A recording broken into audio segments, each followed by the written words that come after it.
Shalom, kali ini kita akan membahas bukti bahwa Yesus adalah Allah. Sebenarnya ada banyak poin yang membuktikan bahwa Yesus adalah Allah, tetapi saya hanya akan membahas sebagian kecilnya saja, saudara. Thomas membuat satu pengakuan mengenai Yesus, dan Yesus tidak menolak pengakuan tersebut, saudara. Di Yohanes 20 ayat yang ke-28, Thomas menjawab dia, "Ya Tuhanku dan Allahku."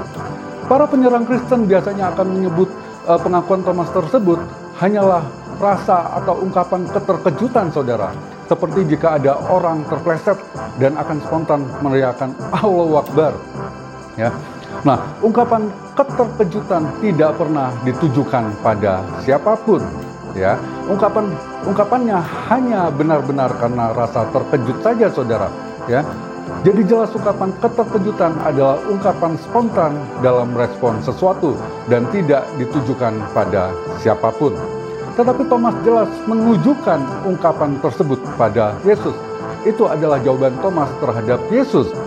Jadi artinya ini bukan ungkapan keterkejutan, melainkan memang merupakan jawaban dan pengakuan Thomas akan ketuhanan dan kealahan Yesus. Saudara juga harus tahu, jika itu hanyalah suatu ungkapan keterkejutan, maka itu bukanlah kebiasaan atau kebudayaan orang Yahudi, yaitu terkejut dengan mengucapkan nama Allah. Adat istiadat mereka sangat pantang, saudara, menyebut nama Allah dengan sembarangan. Karena itu adalah Taurat yang mereka jalani dengan ketat, yaitu jangan menyebut nama Tuhan Allahmu dengan sembarangan. Jadi jika orang Indonesia kaget dan secara spontan menyebut Allahu Akbar, maka orang Yahudi gak bisa seperti itu, saudara. Ya. Kemudian dari ucapan Thomas tadi, Yesus tidak menegur Thomas, karena jika Yesus bukan Tuhan, maka pasti Yesus menegur Thomas. Yesus tidak menolak pengakuan Thomas tersebut, saudara, dan malah menerimanya. Ini artinya apa? Artinya Yesus tidak membantah bahwa dia adalah Tuhan dan Allah. Kemudian kita lihat juga di Wahyu 1 ayat yang ke-8.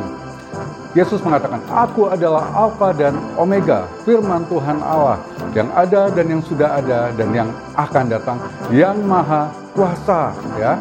Ayat tersebut yang sedang berbicara adalah Yesus. Kita ketahui itu dari ayat-ayat sebelumnya, saudara bisa buka sendiri, saudara. Nah, di ayat tersebut, Yesus jelas menyebut dirinya sebagai Tuhan Allah dan yang maha kuasa, yang ada dan yang sudah ada dan yang akan datang. Sebenarnya berbicara masalah kekekalan. Manusia atau nabi mana yang kekal, saudara?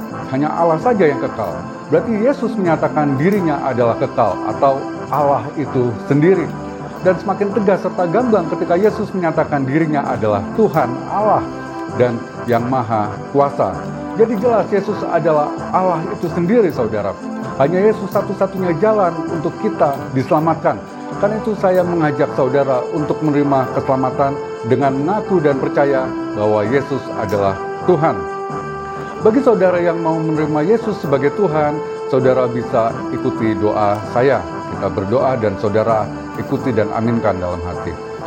Tuhan Yesus, saat ini kami mau mengaku dan percaya bahwa Engkau adalah Tuhan dan Juru Selamat kami, bahwa Engkau menebus dosa-dosa kami, bahwa Engkaulah penyelamat kami.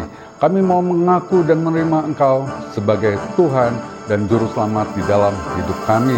Masuklah ke dalam hati kami dan berkuasalah di dalam hidup kami. Di dalam nama Tuhan Yesus kita katakan bersama, amin. Nah, bagi saudara yang punya pertanyaan seputar keselamatan atau mengenai kekristenan, atau seputar Alkitab, saudara bisa langsung tulis di WA yang nomornya tercantum di akhir video ini dan di kolom deskripsi. Tuhan memberkati.